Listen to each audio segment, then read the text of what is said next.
Un día más, como solemos hacer, abrimos un espacio para hablar con el rigor científico y de la mano del Colegio de Médicos con esta sección que nosotros hemos bautizado como Salud Conciencia. Vamos a ello.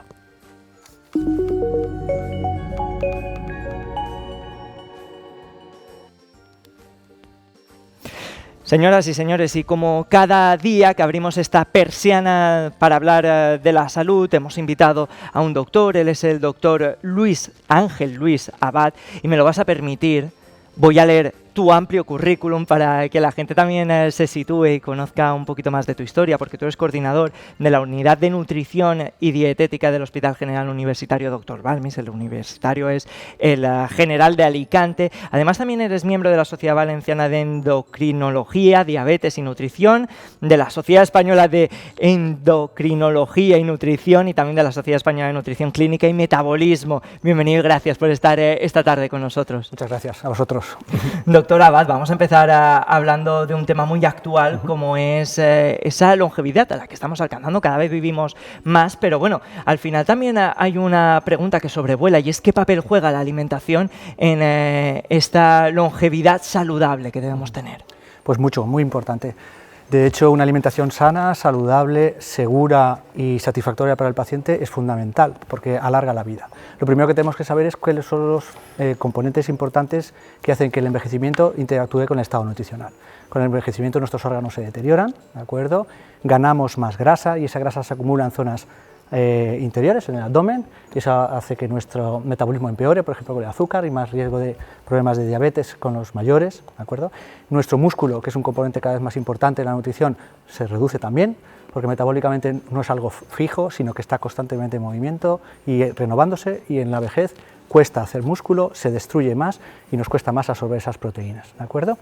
Entonces todo esto, junto con las alteraciones en la deglución, en la masticación, en el esófago, en el intestino a la hora de absorber los nutrientes, hacen que haya más riesgo de que la alimentación no sea lo suficientemente absorbida, ¿vale?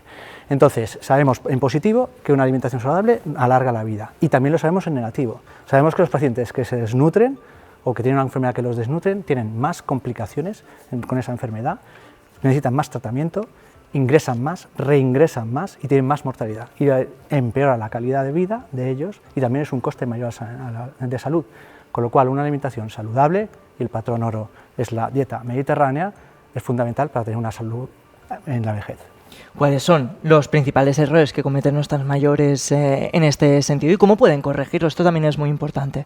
El primero es identificar por qué un individuo adulto y mayor no se nutre adecuadamente. Entonces, si eso no lo tenemos en cuenta, no va a tener una alimentación saludable. Tener en cuenta que esta población es muy heterogénea, no es lo mismo un mayor de 65 años que una persona mayor de 85 o de 97. Cada uno tendrá sus problemas con la edad y con las enfermedades.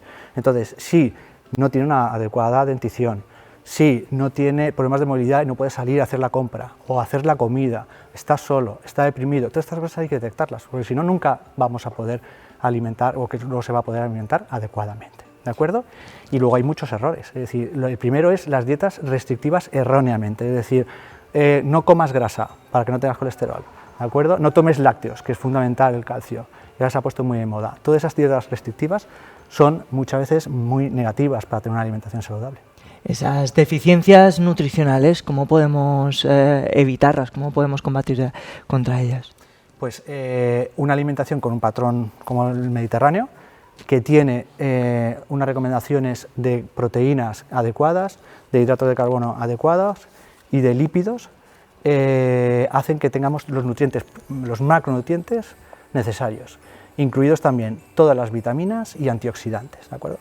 Y esa dieta mediterránea se basa en comer mucha proteína, o sea, muchos hidratos de carbono, principalmente con fibra, ¿de acuerdo? Integrales, arroz, pasta, pan, proteínas principalmente pescado, carnes blancas, carnes sin grasa o carnes rojas una vez a la semana, huevos y lácteos, mucha fruta, mucha verdura, y otra fuente muy importante de proteínas, las legumbres, ¿de acuerdo? También hay que incorporarlas. Y con eso tenemos los macronutrientes y los micronutrientes necesarios. Hay un tema que está sobre la mesa y que preocupa mucho, sobre todo a los endocrinos y a la población, cada vez nos suena un poquito más, es la disfagia. ¿Qué es? porque ya que vamos a empezar a convivir con este término, que sí que supone sobre todo. Es muy importante, con el envejecimiento más. La disfagia es una alteración en la deglución, es un problema en el paso del alimento que entra por la boca y tiene que llegar al estómago y va por un tubo. Pero también aquí hay otro tubo que va de las vías aéreas al pulmón y lo que no puede hacer es cruzarse.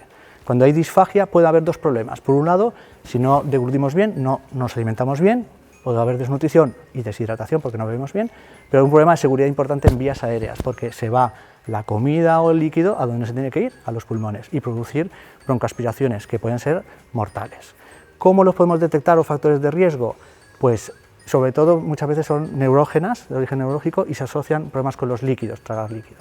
Entonces, tras la comida o tras beber, toser, rehuir alimentarse, regurgitaciones, cambios en la voz, eso significa que el agua se ha caído sobre las cuerdas bucales y está ahí alterando. Todos esos son signos de alarma que nos obligan a identificar si existe una disfagia y poner el remedio pertinente. Esto era cuando detectarlo, pero sobre todo también nos importa para dar un mensaje y que la gente también sepa cómo puede adaptar la alimentación para convivir con esta disfagia. Pues como uno de los problemas fundamentales son los líquidos, y imaginemos, cuando hay un líquido y está en una cuesta y lo arrojamos, vuela. Si en cambio es pastoso, va más despacio. Entonces, una de las primeras medidas si hay una disfagia de líquidos es que hacer esos líquidos sean espesos y se usan espesantes. Es un problema que cuesta que los pacientes se lo tomen, pero eso es una medida fundamental. Hace que esos líquidos vayan más despacio y permiten, si la disfagia, porque hay distintos grados de disfagia, del paciente lo acepta, pues con esa manera pueden hidratarse con esos líquidos. Y luego la dieta hay que hacerla triturada, homogénea, que no hayan dobles texturas. Dobles texturas es, si yo cojo una naranja y la muerdo, de repente en mi boca tengo algo sólido y líquido que estalla. Si yo tengo un problema de coordinación, eso es un riesgo de que ese líquido que estalla y no manejo bien, vaya hacia donde no tiene que irse. Entonces esas texturas son las que hay que evitar. Y luego hay que intentar hacerla en base a una dieta mediterránea que se puede hacer y atractiva, para que sea a los pacientes útil. Y ahí podemos jugar con formas, colores, para que no sea siempre un puré que cambie un tono de verde de un día para otro. ¿Qué impacto tiene, sobre todo en la calidad de vida de las personas que padecen esta disfagia? Pues primero en la salud, porque evidentemente si se desnutren, si tienen broncoaspiraciones van a estar enfermos constantemente y va a dar problemas. Y por otro lado también muchas veces evitan, la comida es un acto social, y entonces muchas veces no pueden asistir o no quieren asistir o evitan comidas para no enfrentarse a ese problema. Entonces también pierde calidad de vida por las relaciones sociales que tienen estos pacientes.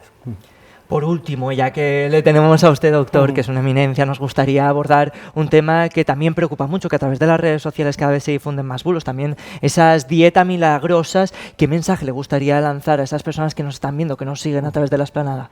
En general son dietas disociadas, es decir, que tienen algún macronutriente, normalmente más proteínas o prohibidos los hidratos de carbono, y esas dietas disociadas a largo plazo generalmente no son buenas para la salud. Eso en condiciones normales y generales. En el paciente mayor que necesita una alimentación más saludable porque también está en un periodo crítico, peor todavía. Por tanto, de modo general, no en la población mayor este tipo de dietas, ¿vale? Porque no van a aportarle los macronutrientes que necesita y muchas veces también son deficitarios de otros micronutrientes que son necesarios. Doctor Abad, con esto nos vamos a quedar con este mensaje tan importante que además ahora está a la orden del día. Muchísimas gracias por compartir este rato con nosotros. A vosotros.